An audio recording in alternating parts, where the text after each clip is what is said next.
Hi everybody, happy Friday. At the church that we used to attend out in Moody before we came to Altadena, there was a tradition. Every Sunday, whoever was preaching would give a little sermon to the children, kids 6 and under. And the gimmick that went along with it was this. A family in the church would take home a box. We all called it the box. And that family would choose an object like a stuffed animal or a toothbrush or something to put in the box. And when the pastor got up to give the sermon, the pastor would say, "Okay, who has the box?" Then the child from that family would march down front with the box in hand, and the pastor would have to open the box up and give a spontaneous, extemporaneous sermon right in front of all those people off the top of his head. And to me, that sounds incredibly frightening and so stressful. I would have to do deep breathing exercises or do some other kind of intervention before and after I did that. But I have a box today, and I am not stressed out because I have already tried this video twice. The first time, I want you guys to know that I actually almost lit my laptop on fire, but we'll get there in a minute. A box, a beautiful box. I wonder what's in it. Why? I see a candle. It's a candle. It smells good. Kind of smells like apples. And a match. Yeah, now you can see why I almost lit my laptop on fire. I literally dropped this match while it was flaming into, well, it was a different match, but I dropped it into the hinge of my laptop. Fortunately, nobody was harmed. Okay, back to the narrative. A candle. We are going to light this candle, and then we're going to turn off the other lights and see what we have. Ooh, success. Didn't light anything on fire that time. Very good. Since I'm alone in the house, that would be pretty bad if I were to light myself on fire. All right. And just so you can really see and appreciate this beautiful little flame here, I'm going to turn off the other lights.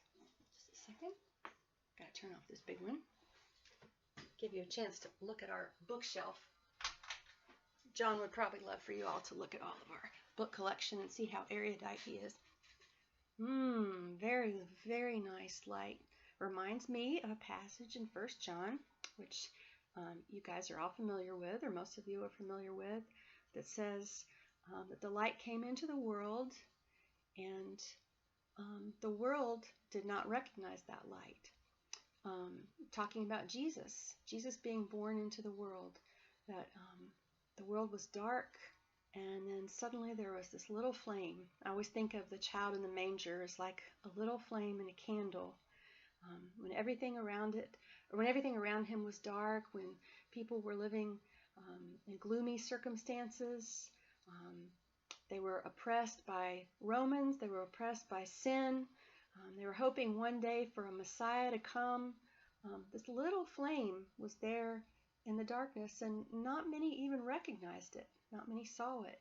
But as Jesus grew and grew, and as he spread the news of the gospel, and then became older, went to the cross, died and rose again, it was like it became an enormous bonfire. Just this beautiful, brilliant light that now has been spread throughout the whole world. If I were teaching little children about this, I would blow the light out and say, "See that smoke going up? Do you all see it? That's like the story of Jesus going out into the whole world, and it makes this beautiful smell." And if I were talking to kids about it, I would say, "What do you smell?" And a lot of times kids say, you know, if you do this with a candle, they'll say, "I smell apples," or "I smell fire," "I smell fall leaves." They have all kinds of answers. All right. Now, I want to ask you guys a question. In what sense is Jesus the light of your world? When you think about Jesus, what are the feelings that you have? Okay, and just stop and think about that for a minute. When I say Jesus, when I say the Savior, what are the immediate, not the thoughts, the theological thoughts that pop into your mind, but what are the emotions that come? One thing I notice with me is that among all the good emotions, and there are so many like gratitude and comfort and sort of longing to see him. There's also this heaviness, like, I have failed him. I haven't carried this light to others, or, I don't read my Bible enough. When I get up in the morning, it's like I don't see the light. I'm just like those people that it talks about in John 1, where the light was among them, but they didn't see it. And I start, accusing myself. Um, I think actually Satan's in there too, using the voice of the accuser against me, saying, you haven't taken care of this light. You haven't appreciated this light enough. Well, this light, this little fire, if you had seen a minute ago how upset and worried I got when I almost lit my laptop on fire, um, you would definitely agree with me that it is powerful. Even though it's small, it is so powerful. Um, it's not something, I don't have to create the power of the light. I really just have to enjoy it. I have to let it do its work. I have to get out of the way. A lot of times I think my guilt and my sense of um, just my sense of heaviness comes from thinking I have to push Jesus out there on people.